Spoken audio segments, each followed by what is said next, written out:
Good evening. Good evening and welcome again to Talks with Brian. Talks with Brian. Okay, today's huge. Today's huge because we're going to be talking about the ego. So I'm just going to dive into it straight away. So we need to eliminate this description that the ego is somebody who is cocky and arrogant and think they're running the show. Okay, we all know people like that. It's baby ego. You know, that's just someone that has a bravado and that is hugely insecure. We are aware of that. We can put that to a side. What I want to discuss today is the fact that all of us have a sense of self. We all have an ego. Okay, and Eckhart Tolle describes that as identification with form. Okay, so for example, if I were to identify as a Tory, that's who I am. I don't care about the labels. I don't want to discuss anything else. This is what it is. Okay, that is your ego. Okay, so if I'm a Catholic and I don't want to go to Hillsong Worship Church, or if I don't want to go to a Church of England service, that is also my ego.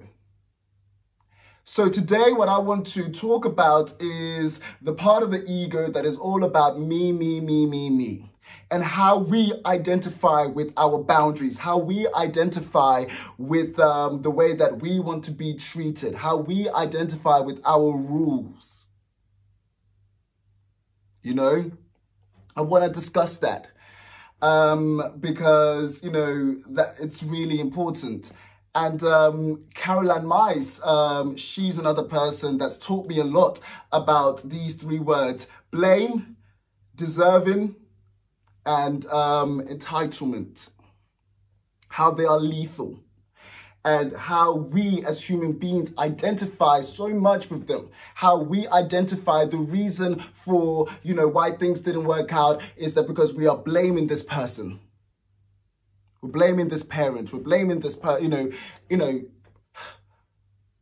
and we hold on to that narrative. The ego is holding on to that identification. I deserve to be married. I deserve not to be cheated on. I deserve, you know, the moon and the stars. Again, ego. I am entitled to this from my partner. I am entitled to this from my, dad. Ego. And for me, I learned this the hard way when my friend didn't talk to me for 9 months. My best friend didn't talk to me for 9 months. Because my rules weren't met.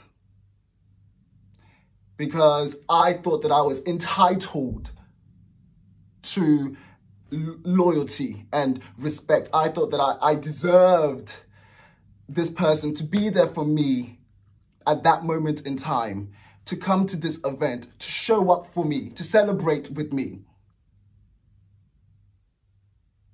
You know, I was so identified. I identified so much, with this kind of like, well, you know, where's the respect? Where is the loyalty? Where is the, you know, you're supposed to treat me like this. It's always all about me. And then I realized, months after that, you know, I lashed out. I spoke to my friend this way. I said some hurtful things because I wasn't warm. And when I say warm, I'm talking about what I do now, how I stay warm now to prevent emotional injury. You know, I'm prayed up, I've meditated, I have discussed whatever's going on with my, you know, with nature, with God, with a friend. You know, how many of us, you know, don't do that? How many of us are not warm before we, you know, return an email to a boss or to a manager? How many of us are not warm before we check somebody via text and give them a piece of my mind? Our minds. Sorry, I can't speak today, but you know, you know what I'm trying to say. How many of us do that? We're not warm. And I didn't know that then.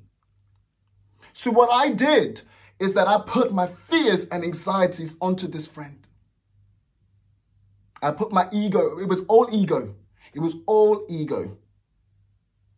All about me, me, me, me, me. Then I realized that's not me. I'm not controlling. That's not me. That's the ego. That's the ego taking over.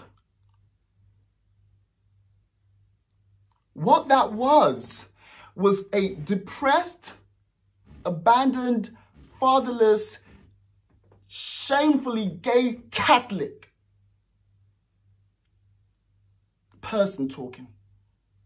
Because I haven't dealt with that person. I haven't dealt with him yet. So what I was doing is that when I was triggered, I was coming for whoever didn't give me what I thought or felt I deserved. Who weren't giving me the love that I thought that I was entitled to. Would you believe that? And that is the ego. That is the ego. And in chapter 4 of A New Earth by Eckhart Tolle, he talks about the roles that we play. So he talks about human beings. Okay, so the human part of us is the roles that we play. We identify, so if I were to go to a dinner party or an interview with somebody, they would ask, well, tell me about yourself. Who are you? And naturally, what we do is that, oh yeah, well, I'm an actor, or I'm a nurse, or, I'm a single parent, or, I'm a housewife or a house husband, or I'm a cleaner or whatever. And that's the role that we're playing in life. That's the human part of us, okay, that we identify with. But what about the being part of us?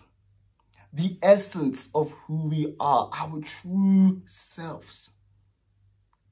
So imagine, going to an interview or meeting somebody new and them asking, okay, so outside of your race, your skin color, your sexuality, your job as an actor, who are you, Brian?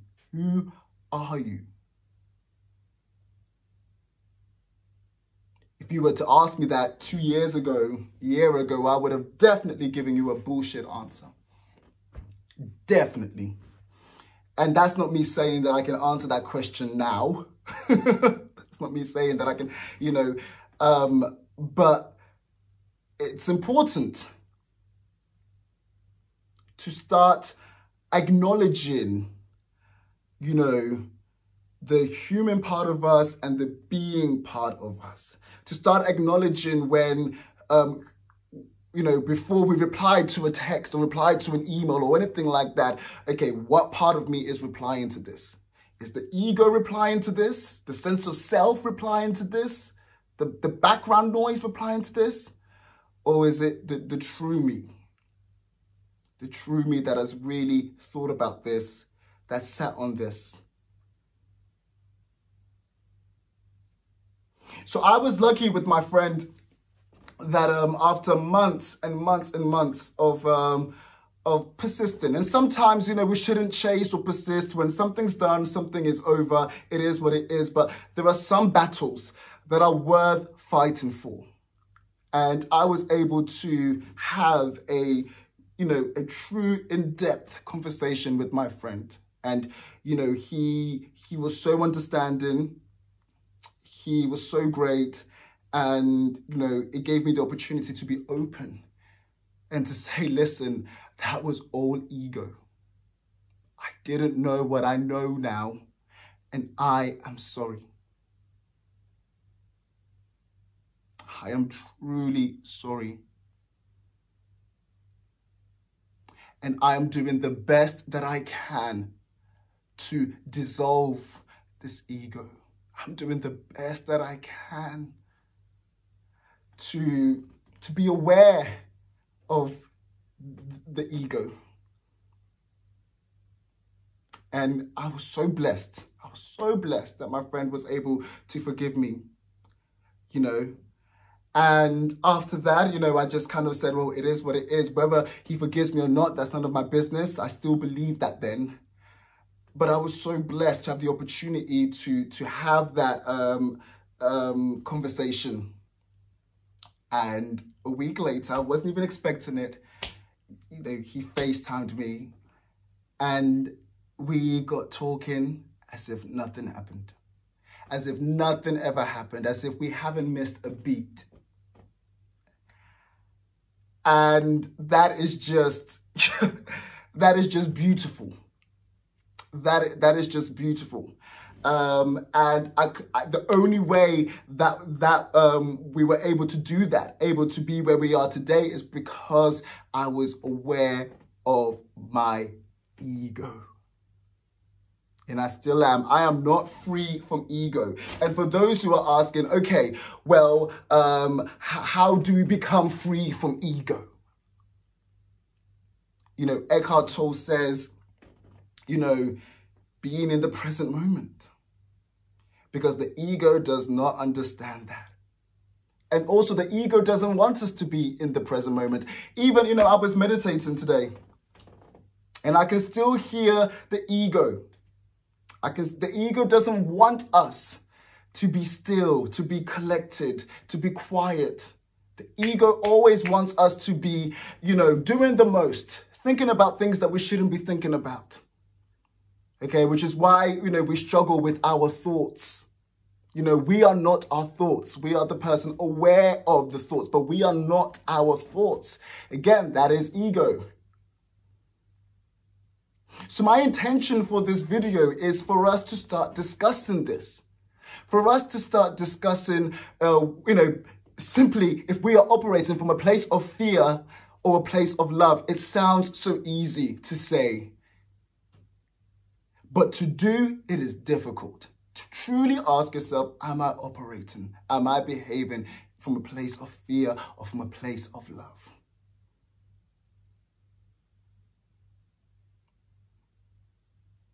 Am I being controlling? That's also ego. You know. So being at peace with the present moment.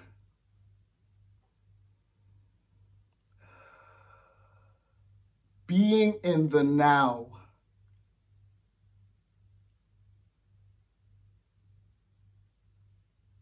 Having rituals. You know, I could go on and I feel myself, you know, yes, I could go on, but I'm going to leave it there. I'm going to leave it there, and I think there might be a part 2.